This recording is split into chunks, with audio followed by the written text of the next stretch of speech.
apalagi apa Ambon, sangat laut gitu kan. Jadi apa ya? Selama mereka kaum muslimin, mereka pasti akan mau diajak bersatu gitu. Itu intinya guys. Kita nggak tahu. Yang jelas mereka akan bergabung. Kalau tidak ada kesepakatan, desakan itu tidak diterima. Ingat ya, itu bukan pemberian. Kita bukan orang miskin yang menerima belas kasihan uang receh. Nah, seperti Iya, kalian tidak apa namanya? Kalian minta kan? Minta ya diberi gitu. Kecuali kalau kalian nggak ada permintaan, baru kalian diminta. Mereka minta loh guys dengan cara maksa dan ini. Tapi jadi intinya lah diberi gitu. Jadi apa ya?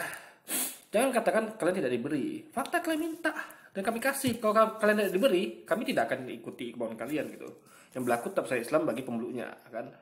itu. Makanya saya bilang, Jenderal Gatot Nuryanto, Anda salah ngomong, pernyataanmu keliru, tidak sesuai dengan fakta sejarah. Anda yang Sebelum keliru, Indonesia ada. ya kan? Anda yang keliru, Anda pulang Jenderal Gatot yang keliru gitu. Jenderal Gatot itu, guys, dia adalah seorang panglima TNI mantan ya. Itu beliau bicara belajar sejarah, guys. Panjang itu. Seorang panglima TNI itu udah kenyang makan sejarah, ya. Dididik sejarah, di ilmu sejarah di angkatan darat gitu. Jadi guys saya ini nggak paham gitu, ya kan? Tentang sejarah gitu kan. Nanti akan terbukti ya. Ada dia ngaco di sejarah, guys.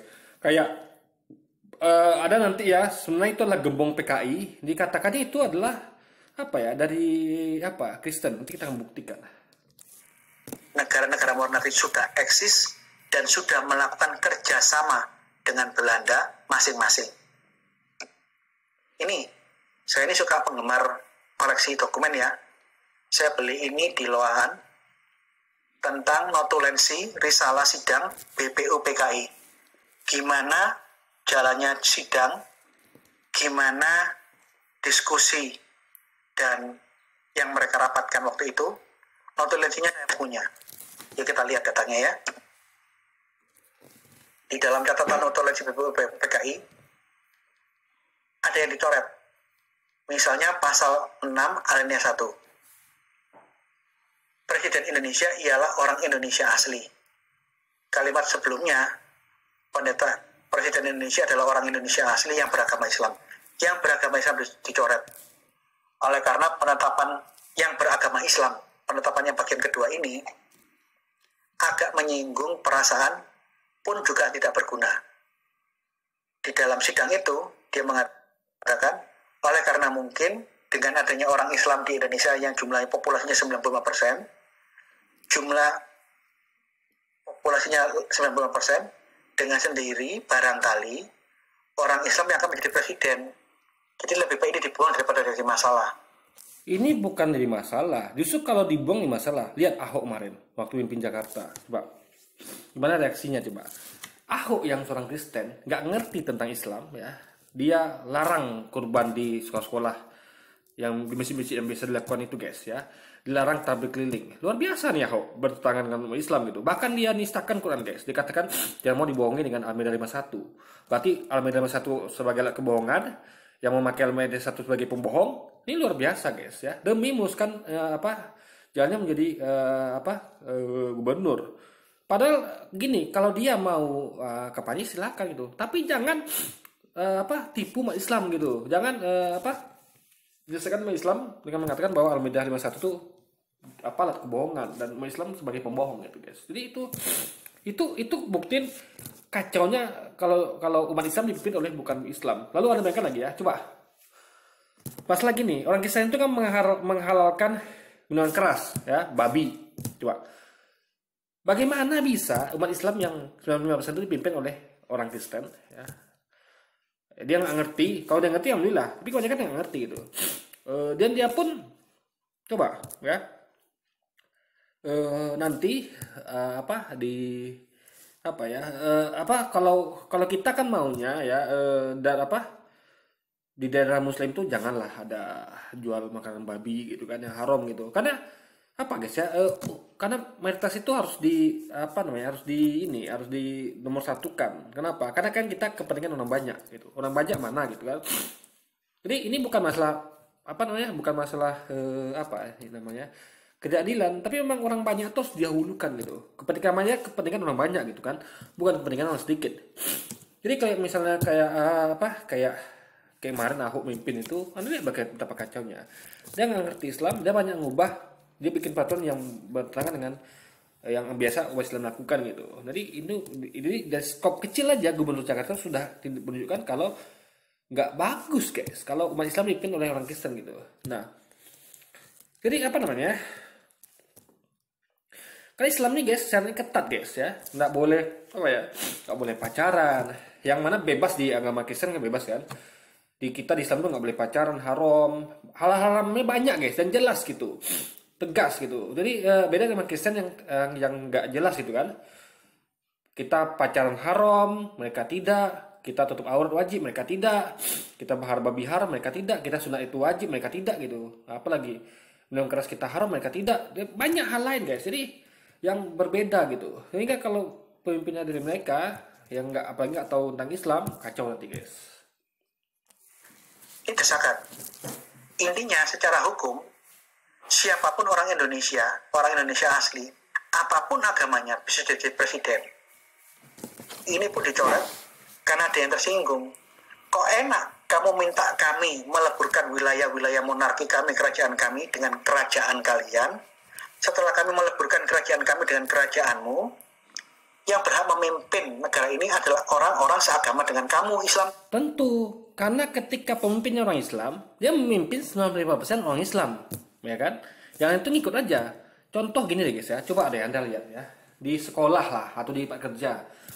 Kalau satu sekolah misalnya itu siswa kelasnya 95% orang Islam, sisanya Kristen, Hindu, Buddha, cuma 2 orang gitu kan, 3 orang. Tentu yang pemimpinnya siapa? Coba, ketua kelasnya siapa? Apakah dari Kristen Hindu? Ya tidak, lucu ya guys. Yang tentu pemimpin kelasnya, ketua kelasnya adalah yang dari Muslim gitu guys. Logikanya gitu. Kayak perusahaan juga ya. Mayoritasnya siapa gitu? Ya mereka jadi ininya gitu. Yang minoritas ikut aja saja gitu kan. Jadi Coba justru kita balik logikanya ya. Ketika Indonesia yang 90% umat Muslim ya, tiba-tiba dipimpin oleh orang Kristen 1 orang gitu. Enak betul, kita bisa balikkan kan. Enak betul orang Kristen mimpin umat Islam 95% 90% orang gitu guys. Ya kan nah. Jadi apa namanya? Kalau kita mimpin Indonesia ya, karena kita ada 90% itu wajar. Orang bilang wajar kok mereka mayoritas gitu kan. Ya kan? Makanya presiden itu orang Jawa terus kan, karena justru Jawa mayoritas itu. Tapi kalau misalnya kalau yang mimpin orang Kristen Indonesia ini, justru kita bisa katakan itu yang masuk enak betul orang Kristen yang cuma 2%, 3% waktu itu mimpin Indonesia yang mayoritas Muslim 6% gitu. Kan gitu logikanya guys ya. Jadi kalau kita nggak bisa dikatakan enak, makanya ketika Anda bayangkan ya, coba selama ini pemimpinnya itu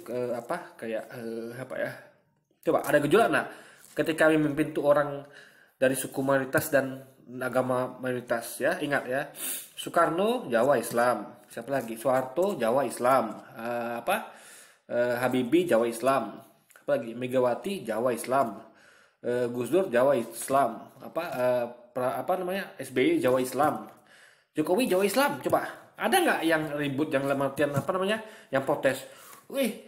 Kok presiden Islam dan dari Jawa? Nggak ada guys. Nah, coba lihat Ahok, baru gubernur aja udah banyak protes ya.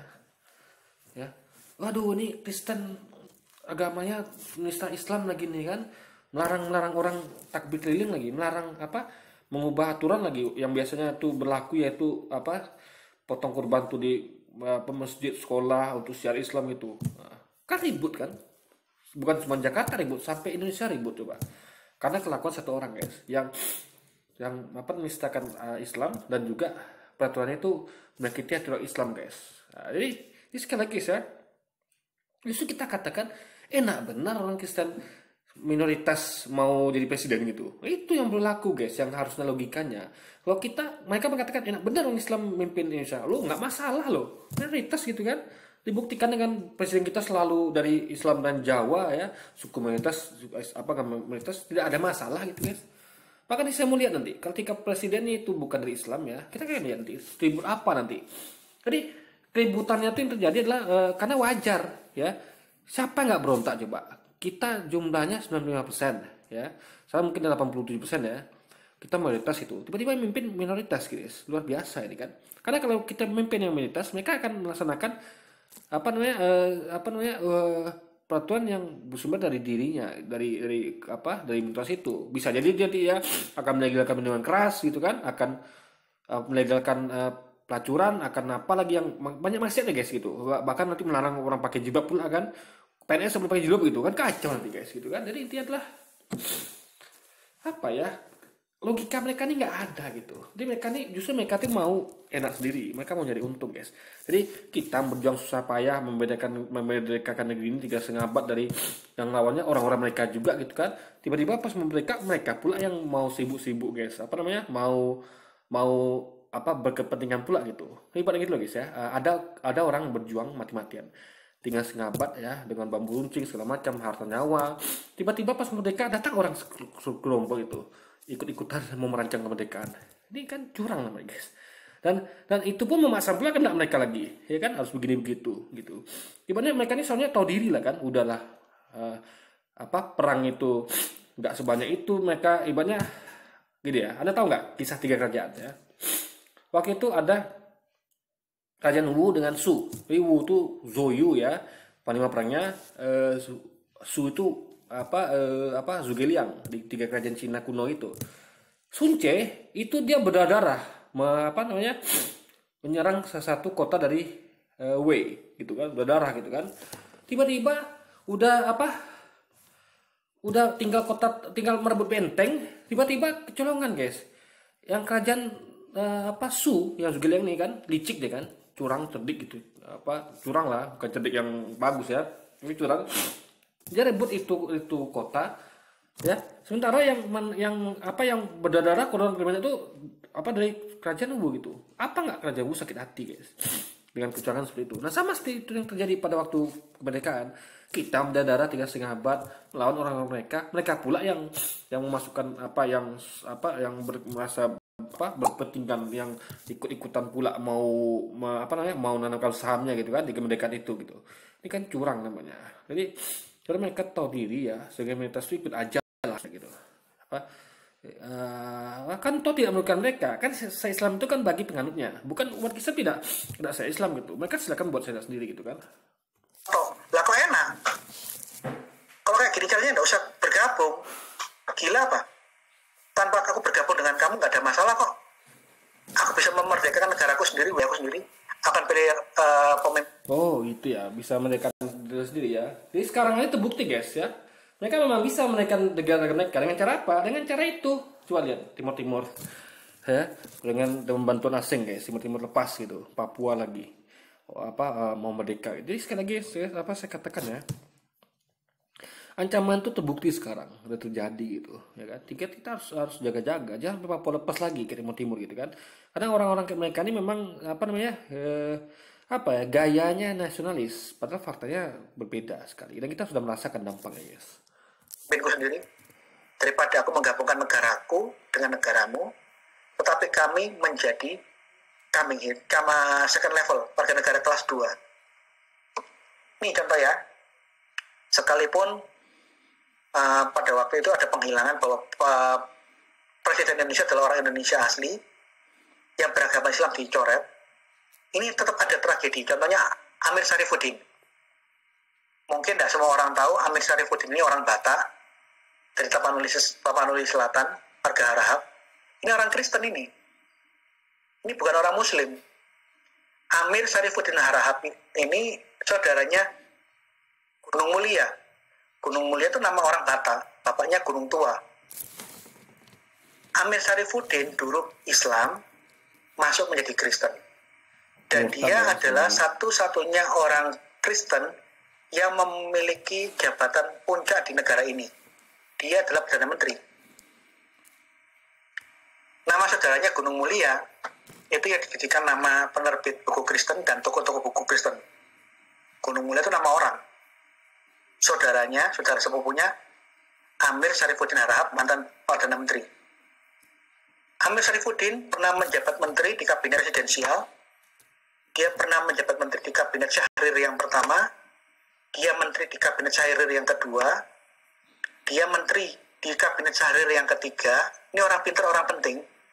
Bahkan tahun 47 sampai tahun 48, meskipun singkat, dia terpilih menjadi Perdana Menteri.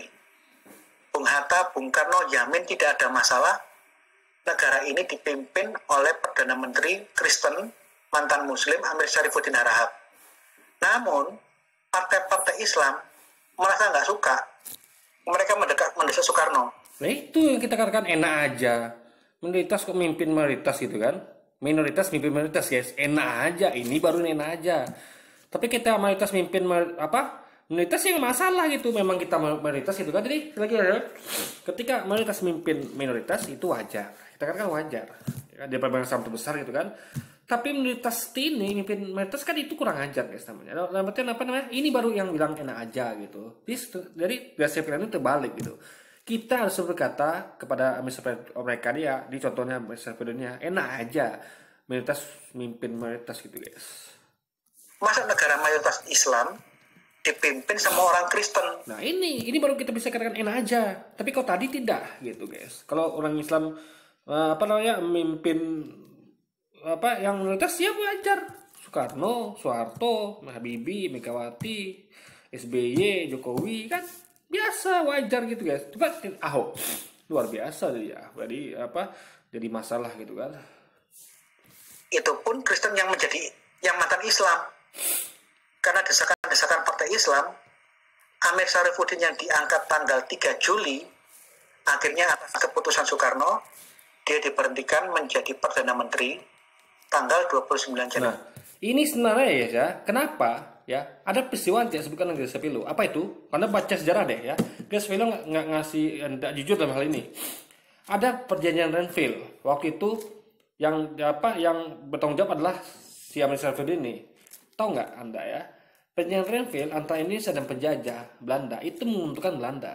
Makanya dia dituntut disuruh lengser, ya kan? Masa buat perjanjian dengan Belanda, penjajah malah menguntungkan Belanda, bukan menguntungkan Indonesia gitu kan. Jadi wajar kalau jadi copot gitu kan. Pengkhianat namanya guys.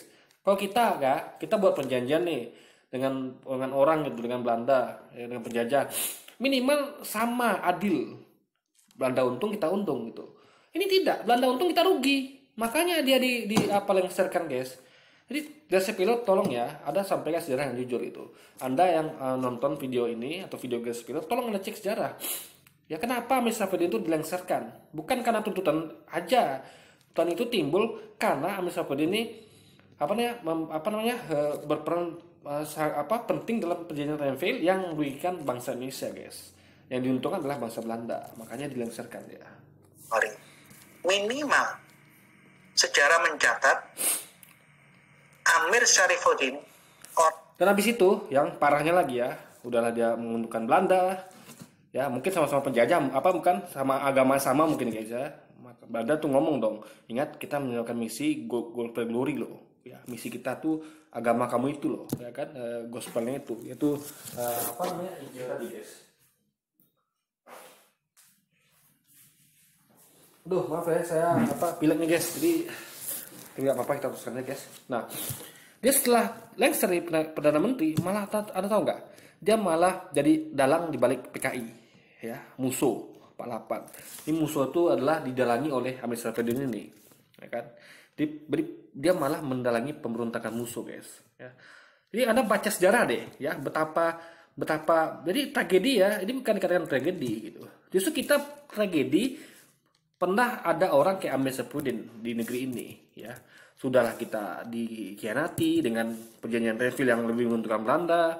Kita dikhianati pula lewat peristiwa pemberontakan PKI Madiun tahun 48. Dalangi oleh Amir Syarifuddin dan yang Kristen dan dan musuh guys. Orang Kristen pernah jadi Perdana Menteri. Ini kisah yang mirip kayak terjadi di dalam BUMN Pertamina. Ada orang diturunkan dengan siasat politik karena agamanya itu Kristen. Saya tidak perlu sebut namanya ya, kalian semua tahu lah, ya kan. Sekarang orangnya dari Pertamina kok. Ini mirip kayak Amir Syarifuddin, jadi tapi lebih parah dari Amir Syarifuddin. Anda bisa baca buku tentang tokoh Pertamina Man itu kan yang mendesak itu kan karyawannya guys, bukan politik. Karyawannya nggak mau dipimpin oleh orang itu. Coba demo karyawannya kan, karyawannya itu guys luar biasa. Jadi gini loh kayak apa? Kalau orang nggak mau pimpin ya cari pemimpin baru gitu. Masa memaksakan pemimpin yang tidak disukai oleh yang dipimpin? Paham nggak Anda? Orang ya guys ya, yang dipimpin itu mayoritas, yang dia dicari pemimpin yang mayoritas itu. Masa orang Islam dipimpin oleh minoritas?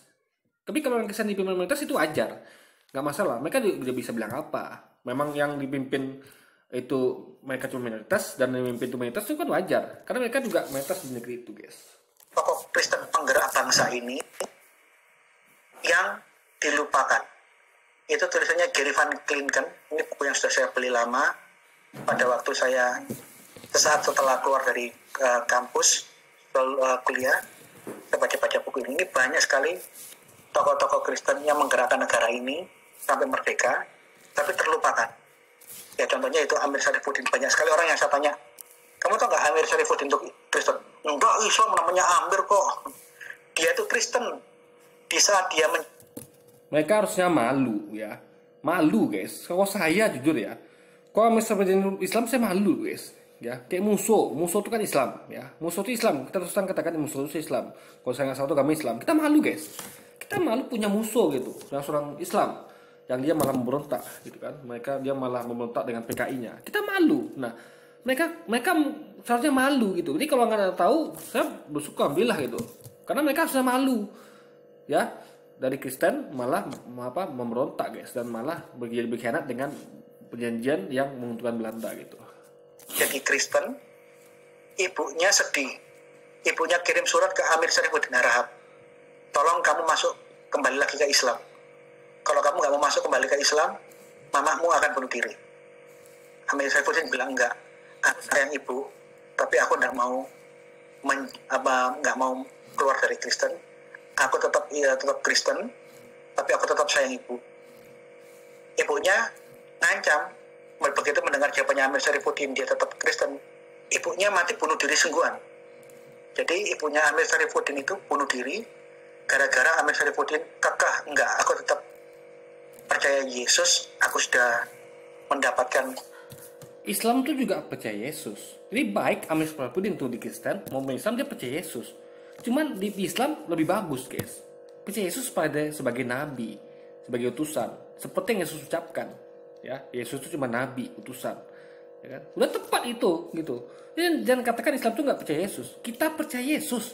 Jadi sepele harus belajar lagi rukun iman ya, Ada dia nggak Islam ya, nggak ngerti dia itu kayak rukun iman, percaya pada nabi-nabi awal apa yang Allah utus. Siapa diantaranya? Yesus. Kita yang Allah turunkan. Diantara siapa? Apa itu? Injil. Jadi sekali lagi ya, kita percaya Yesus kok gitu. Jadi apa namanya? Jadi kalau jawaban mereka ini, kalau Islam nggak percaya Yesus, mereka harus ngaji dulu guys. Keselamatan dan ketenangan di dalam iman Kristen. Yesus katakan ya, inilah hidup yang kekal itu. Ingat, hidup kekal itu apa? Ada dua di situ guys ya. Mereka mengenal engkau satu-satunya yang benar, kata Yesus ya. Ingat, dia tuh aku, tapi dia katakan aku bukan engkau. Inilah hidup kekal itu. Kalau mau hidup kekal, inilah hidup kekal itu. Mereka mengenal engkau ya, kata Yesus, bukan aku, tapi engkau satu-satunya yang benar. Berarti kalau yang lain itu salah Allahnya guys. Yesus Allah yang salah gitu. Karena Yesus itu aku. Yang kedua, dan mengenal Yesus Kristus yaitu aku yang engkau Allah utus gitu guys. Jelas Yesus cuma utusan, Allah yang mengutus, Allah sesuatu yang benar gitu. Itu syahadat pada waktu itu ya. Asyhadu alla ilaha illallah, Yesus Rasulullah guys. Tapi mereka tidak. Malah Yesus asyhadu alla, Yesus Allah guys. Luar biasa ini. Jadi hidup yang kekal itu adalah asyhadu alla ilaha illallah, Yesus Rasulullah. Mereka ganti jadi asyhadu alla Yesus, yes, luar biasa. Aku tidak benci ibu, aku menghormati, aku sayang mama, tapi aku tidak mau pindah agama. Ibunya bunuh diri gara-gara itu. Nah ini guys ya, jujur ya. Ibunya kenapa? Ibunya salah bunuh diri, saya akui salah ya. Tapi ibunya tentu galau ya. Dia yang yang harusnya dia kan diminta pertanggungjawaban gitu. Kenapa anakmu murtad gitu kan? Dia minta jawaban gitu. Nah, jadi si Amir Syafruddin ini ya dalam buku Islam dia kena dua guys. Yang pertama dia sudah murtad, kedua ya dia sudah durhaka pada ibunya gitu. Dalam artian apa ya? Gara-gara perbuatan dia dari pemicu ibunya bunuh diri. Paham ya? Jadi besok nih azab Amir Syafruddin ini sangat berat nih dalam kalau dilihat dari perspektif Islam ya gitu. Ini kemudian di bawahnya dikatakan di dalam risalah notulensi BPUPKI berhubungan dengan itu juga tentang presiden harus dari beragama Islam dihapus. Pasal 29 ini bersangkutan pula dengan preambul pasal 29 ayat 1. Preambulnya yang disepakati menjadi begini. Negara berdasar atas ketuhanan yang Maha Esa. Kalimat yang di belakang itu, 7 kalimat yang di belakang itu di Piagam Jakarta itu, yang berbunyi dengan kewajiban dan lain-lain dicoret saja. Inilah perubahan yang maha penting menyatukan segala bangsa, segala suku, segala negara-negara monarki yang ada di Indonesia. Ini maha penting untuk bisa menyatukan negara-negara dari ujung timur sampai ujung barat, dari utara sampai dari Sangir Talaut sampai Rote. Kalau ini tidak disepakati, ya sudah selesai. Kalau kita lihat faktanya, yang menyatukan bukan itu, ya. Yang menyatukan waktu itu adalah kita sama-sama dijajah. Itu menyatukan, guys, ya. Kesamaan nasib sepenanggungan gitu. Itu membuat kita bersatu. Jangan salah, guys, ya. Orang yang dijajah sama-sama ya, ibaratnya gini deh, satu kampung nih di zolimi nih, kita pasti akan bersatu melawan penjajah gitu. Jadi ketika dulu orang-orang kita semua bersatu melawan penjajah itu bukan karena ini.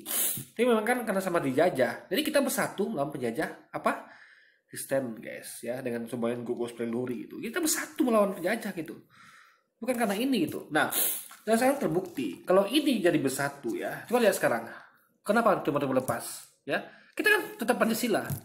Tetap undang-undang dasar gitu. Ya kan? Kenapa saya tanya Gasya Pelo kenapa Timur Timur lepas? Kenapa OPM bergejolak di Papua? Jawabannya bukan karena ini, karena ketidakadilan. Ya. Timur Timur dan Papua merasa tidak adil. Ya. Itu kuncinya, guys. Jadi selama ada keadilan ya, tidak akan ada perpecahan gitu.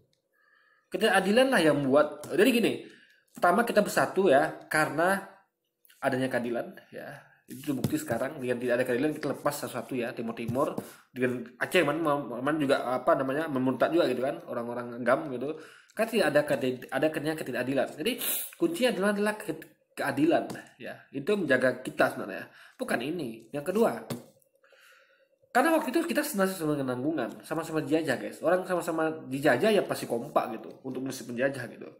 Itu logikanya gitu guys. Jadi nggak paham ya. Kalau ini jadi pemersatu, kenapa Timur Papua lepas? Tolong jelaskan sama saya. Lepas sendiri. Ini ada notulensinya, ada catatan kakinya.